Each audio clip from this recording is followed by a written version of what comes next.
लोकसभा चुनाव के नतीजे में भले ही कांग्रेस पार्टी 3 अंकों का आंकड़ा नहीं छू पाई, भले ही कांग्रेस की अगुवाई वाला गठबंधन बहुमत के आंकड़े से बहुत दूर रह गया, लेकिन बीते 2 लोकसभा चुनाव की तुलना में करीब करीब दोगुनी मिली जीत से कांग्रेस पार्टी फूल ही नहीं समा रही। उसे दोनों हाथों में लड्डू होने का एहसास हो रहा है। दोगुनी ताकत मिलने विपक्ष के तमाम दलों पर भारी पड़ने के साथ ही इसके सबसे बड़े नेता राहुल गांधी के सामने अब एक असमंजस भी है। असमंजस ये कि इस बार दो दो सीट से मिली जीत के बाद, वायनाड और रायबरेली से मिली जीत के बाद, अब वो किस सीट से सांसद रहेंगे और किस जगह के मतदाताओं को कहेंगे टाटा बाय बाय खत्म। नमस्कार, आप कर्तव्य पथ पर हैं और मैं हूं रविशंकर प्रसाद। कहते हैं ऊपर वाला देता है तो छप्पड़ फाड़ के। नतीजों के बाद कांग्रेस पार्टी के तमाम दिग्गज जिस तरह खुश हैं, उससे साफ है कि उन्हें उम्मीद से ज्यादा मिला है।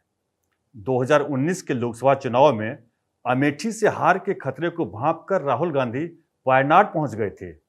तब अमेठी से मिले झटके से इसी वायनाड ने उन्हें उबारा और वो संसद पहुंच गए।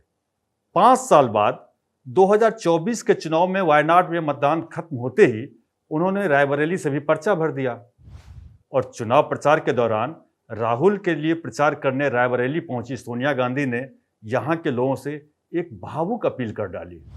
भाई और बहनों, मैं आपको अपना बेटा सौंप रही हूं।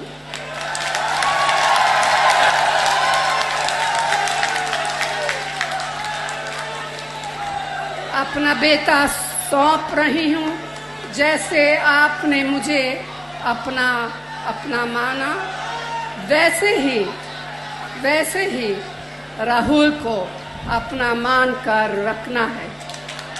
ये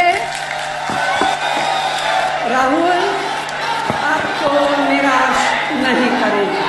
अब राहुल के लिए सबसे बड़ा सवाल यही है कि वो अपनी मां की सीट उनके उत्तराधिकारी के रूप में संभालेंगे।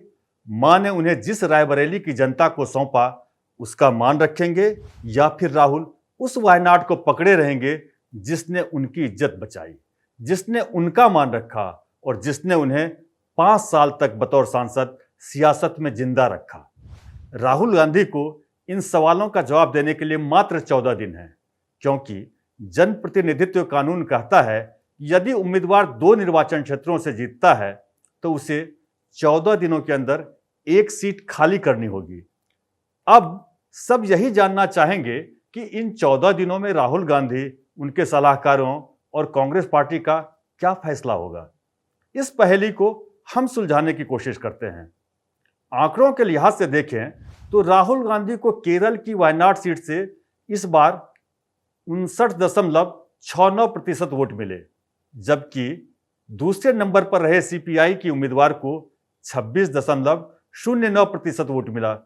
दोनों के बीच 3,64,422 वोटों का अंतर रहा। वोट प्रतिशत के लिहाज से देखें तो राहुल ने 33.6% के अंतर से जीत दर्ज की है।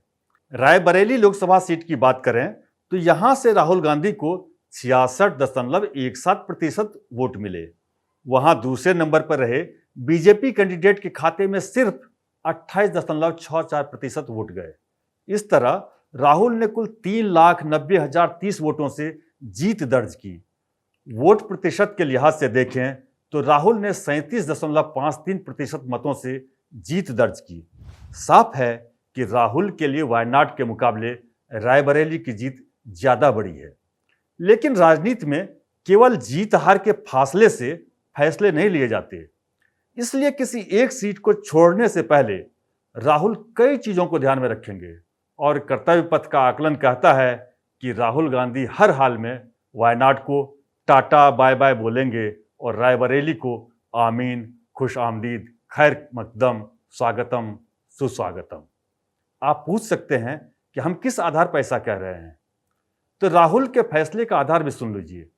राहुल जनता को किए मां सोनिया गांधी के वादे का मान रखने के लिए ही ऐसा करेंगे, ऐसा मत सोचिएगा, क्योंकि सियासी फैसले भावनाओं में बहकर नहीं लिए जाते, भावनाओं में बहाकर केवल वोट लिए जाते हैं। रायबरेली चुनने की बड़ी वजह इसका गांधी परिवार का गढ़ होना है।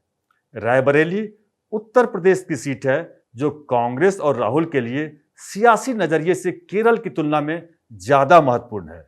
रायबरेली में राहुल टिके रहे तो यूपी का मोमेंटम बनाए रखने में मदद मिलेगी। यूपी में दम तोड़ रही कांग्रेस को जान फूंकने में मदद मिलेगी। इस बार कांग्रेस ने समाजवादी पार्टी के साथ गठबंधन में 6 सीटें जीती।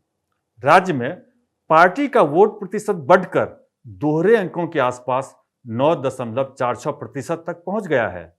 ऐसे में राहुल की जरूरत उत्तर प्रदेश को ज्यादा है। एक बात और, रायबरेली में राहुल गांधी का दबदबा किसी दूसरी पार्टी की मेहरबानी पर निर्भर नहीं।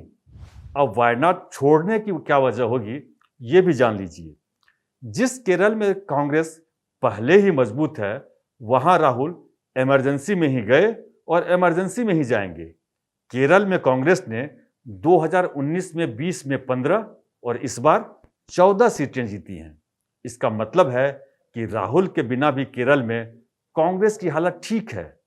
इस बार जब राहुल वायनाड से चुनाव लड़ने गए तो लेफ्ट के दलों ने इस पर आपत्ति की। लंबे समय से लेफ्ट की नजर वायनाड सीट पर है।